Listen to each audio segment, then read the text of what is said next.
Welcome to learning English pillar everybody.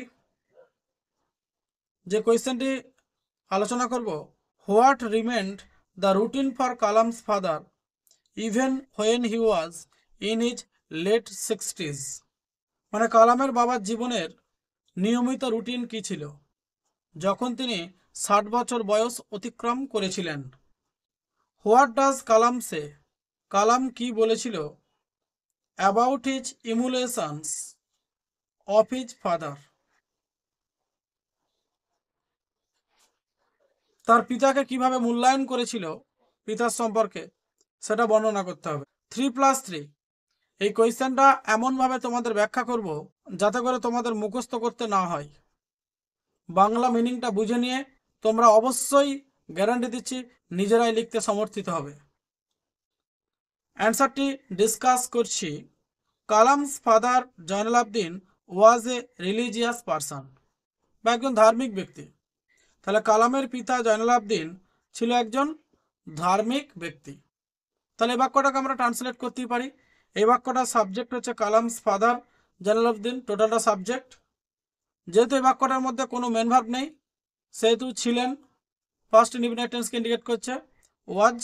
ওয়াজটা আমরা জানি বিভার্ব, কিন্তু এখানে মেন ভার্বের মতো কাজ করছে। আর রিলিজিয়াস পারসন এটা অবজেক্ট। তারপরের বাক্যটা সো হি উড লিড, তিনি চালিত করতেন অ্যান অস্ট্রি, একটা স্নেহময় অ্যান্ড সিম্পল লাইফ, এবং সরল জীবন চালিত করতেন। Living all inessential comforts and luxuries, সমস্ত অপ্রয়োজনীয় বিলাসবহুলতা এবং আরাম ত্যাগ করে।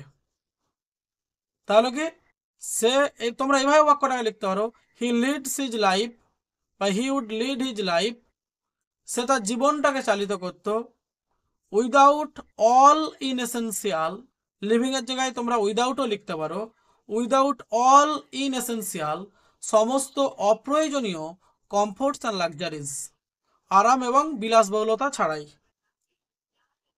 তারপরে বাক্যটা কি আছে, he would start his day, তিনি তার দিনটা শুরু করতেন। হি উড স্টার্ট, তিনি শুরু করতেন, হিজ ডে, তার দিনটি। কিভাবে শুরু করতো? প্রিপোজিশন বাই ব্যবহার করে লিখে দাও, জিরান করে। জিরানটা আমরা জানো মেন ভার্বের সাথে আইএনজি যোগ করে করতে হয়, মেন ভার্বের প্রেজেন্ট ফর্মের সাথে আইএনজি যোগ করে করতে হয়। বাই রিডিং দ্য নামাজ, নামাজ পড়ে, বিফোর ডন, ভোরের আগে। তাহলে কি বলছি, বাক্যটা আরেকবার রিপিট করছি তোমাদেরকে। He would start his day, তিনি তার দিনটা শুরু করতেন, বাই রিডিং দ্য নামাজ, নামাজ পড়ে, বিফোর ডন, ভোরের আগে।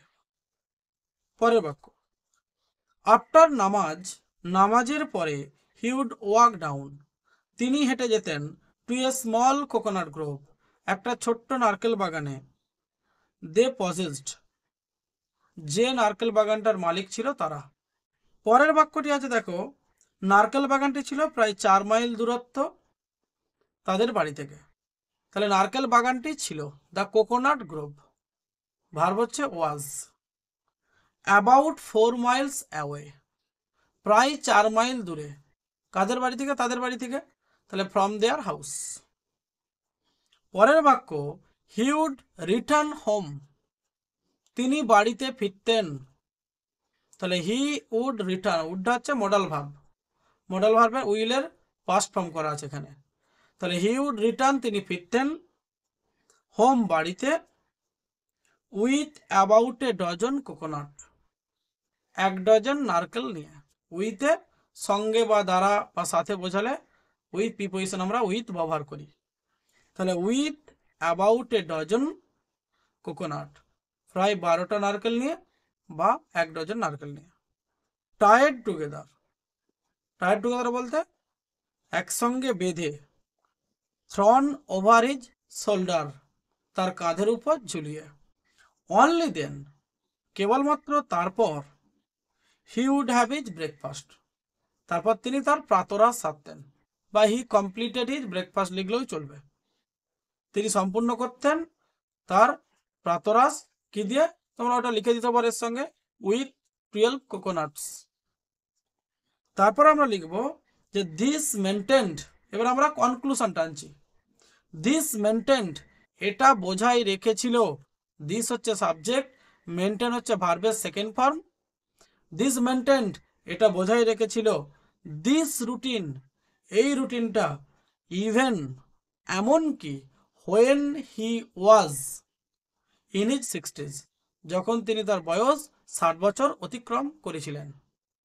এরপর আমরা দ্বিতীয় পার্টটির অ্যান্সার আলোচনা করব।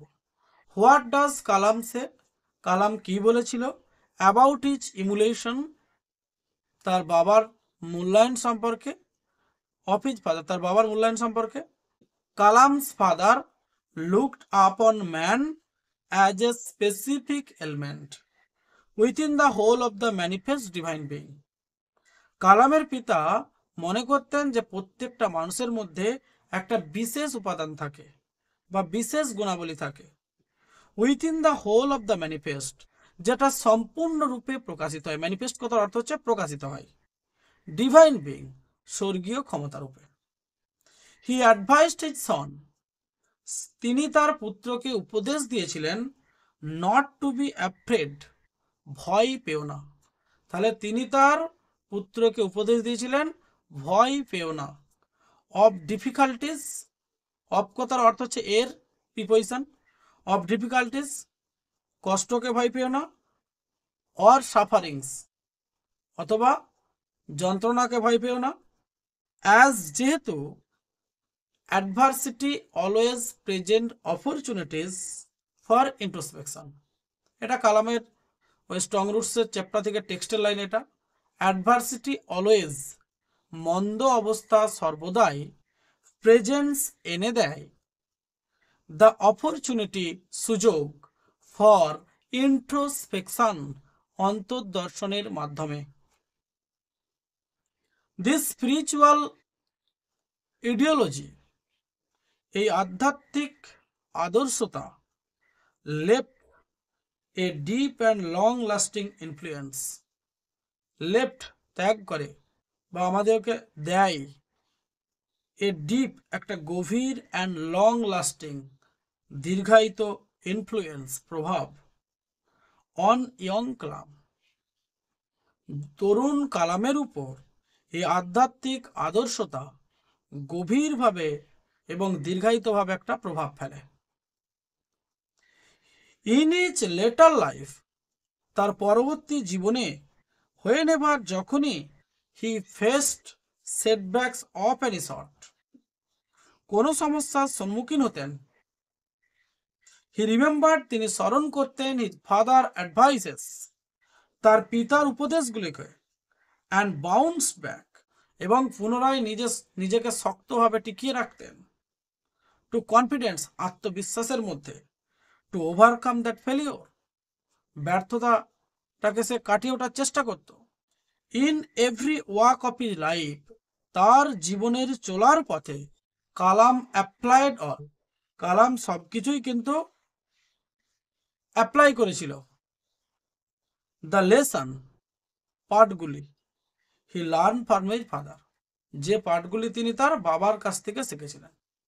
মানে তার বাবা যে উপদেশগুলো কালামকে দিয়েছে সেই প্রত্যেকটা উপদেশকেই তিনি মনের গভীর থেকে গ্রহণ করেছিলেন। এবং যখনই তার জীবনে কোনো দুঃখ বা কষ্ট বা অসুবিধা আসতো তিনি প্রত্যেকটা দুঃখ বা কষ্টকে এড়িয়ে যেতে সক্ষম হয়েছেন, ব্যর্থতাকে কাটিয়ে উঠতে সক্ষম হয়েছেন, কারণ তার পিতার আদর্শে তিনি দীক্ষিত। তাহলে এই নোটটা এখানেই আমরা মিনিংটা কমপ্লিট করছি। এই কোয়েশ্চেনটা উত্তরটা যেভাবে আমি তোমাদেরকে বোঝালাম সেইভাবে তোমরা প্রিপারেশন নিয়ে সফলতা লাভ করবে আশা রাখছি।